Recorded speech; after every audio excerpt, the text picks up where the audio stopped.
పసికందు మౌనిక మరణం వృధా కాకూడదు. అంటే అగ్రవర్ణ అహంకారం అంతం కావాలి. క్రమంగా కులం రద్దు కావాలి.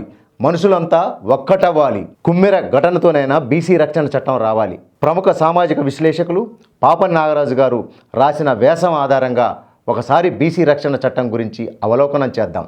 నాగర్ కర్నూలు జిల్లా కుమ్మెర గ్రామంలో ఈ నెల 18న జరిగిన ఘటన కేవలం నేరం కాదు, అది భారతీయ సామాజిక ఆత్మకు తగిలిన లోతైన గాయం. అగ్రవర్ణ అహంకారం కారణంగా 2 నెలల పసికందు బేబీ మౌనిక ప్రాణాలు వదలడం అనే ఘటన ఆధునిక ప్రజాస్వామ్యంలో కాకుండా మనం ఇంకా మధ్యయుగపు అంధకారంలో ఉన్నామని చాటి చెప్తుంది. ఆ ఘటనలో 100 రూపాయల కొబ్బరికాయ రుసుం వివాదం ఒక సాకు మాత్రమే. దాని వెనుక శతాబ్దాల కుల అహంకారం, కులాంతర వివాహాలపై కసి, పెత్తందారి పోకడులు ఉన్నాయి.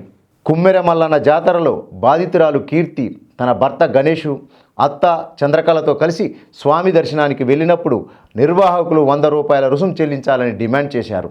అప్పుడు వారిని కీర్తి అడిగిన ప్రశ్నలు అత్యంత తార్కికమైనవి. మేము కూడా ఇదే గ్రామస్తులం కదా, మా దగ్గర డబ్బులు ఎందుకు వసూలు చేస్తున్నారు?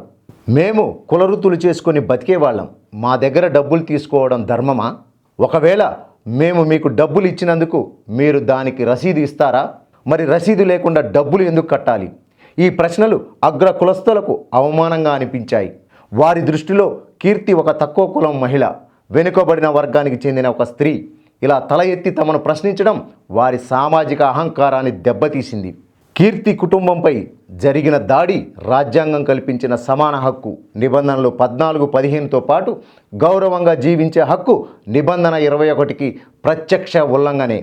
ఈ దాడి వెనుక లోతైన సామాజిక కారణం ఉంది. కీర్తి మాదిగ సామాజిక వర్గానికి చెందిన మహిళ కాగా, ఆమె భర్త గణేష్ చాకలి సామాజిక వర్గానికి చెందినవారు. గణేష్ సోదరులు కూడా కులాంతర వివాహాలు చేసుకున్నారు.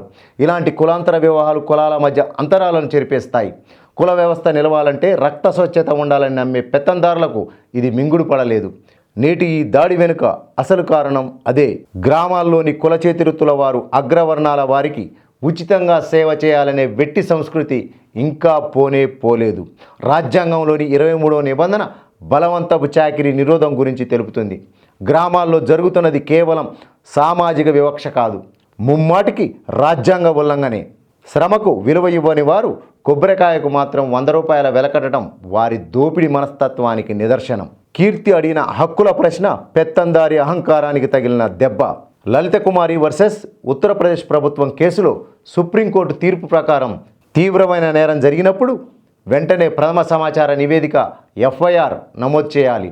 కానీ సర్పంచి ఒత్తిడితో బాధితులపైనే పోలీసులు ఎదురు కేసులు నమోదు చేశారు. పసిపాప మరణించిన దానిని హత్య సెక్షన్ 302 కింద కాకుండా బలహీనమైన సెక్షన్ల కింద నమోదు చేయడం అన్యాయం. ఇది కేవలం వ్యక్తి చేసిన తప్పు కాదు, వ్యవస్థీకృతమైన హింస. ఈ అరాచకాలను అరికట్టడానికి బీసీ రక్షణ చట్టం అనివార్యం. ఈ చట్టం కోసం 2009 నుంచి బీసీ మహాజన సమితి, కుల నిర్మూలన వేదిక, సత్యశోధక మహాసభ లాంటి ఎన్నో సంస్థలు పోరాడుతున్నాయి. ఈ డిమాండ్ కోసం ముఖ్యంగా పాపని నాగరాజు లాంటి సామాజిక విశ్లేషకులు ఎందరో అనేక జిల్లాల్లో పర్యటించి బాధితుల గొంతును వినిపించడానికి ప్రయత్నం చేశారు. ఫలితంగా గతంలో ఆంధ్రప్రదేశ్ కూటమి ప్రభుత్వం ఈ డిమాండ్ను స్వీకరించి ఆ చట్టం కోసం విధి విధానాలు రూపొందించింది. తెలంగాణలో కూడా బీసీలపై దాడులు నిరంతరం కొనసాగుతున్నందున ఎస్సీ ఎస్టీ అట్రాసిటీ చట్టం తరహాలోనే బీసీలకు ప్రత్యేక రక్షణ చట్టం తక్షణమే రావాలి.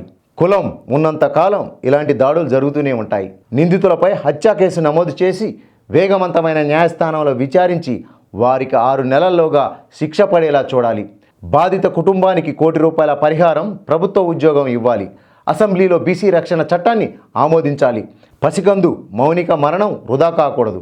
అంటే అగ్రవర్ణ అహంకారం అంతం కావాలి. క్రమంగా కులం రద్దు కావాలి. మనుషులంతా ఒక్కటవ్వాలి.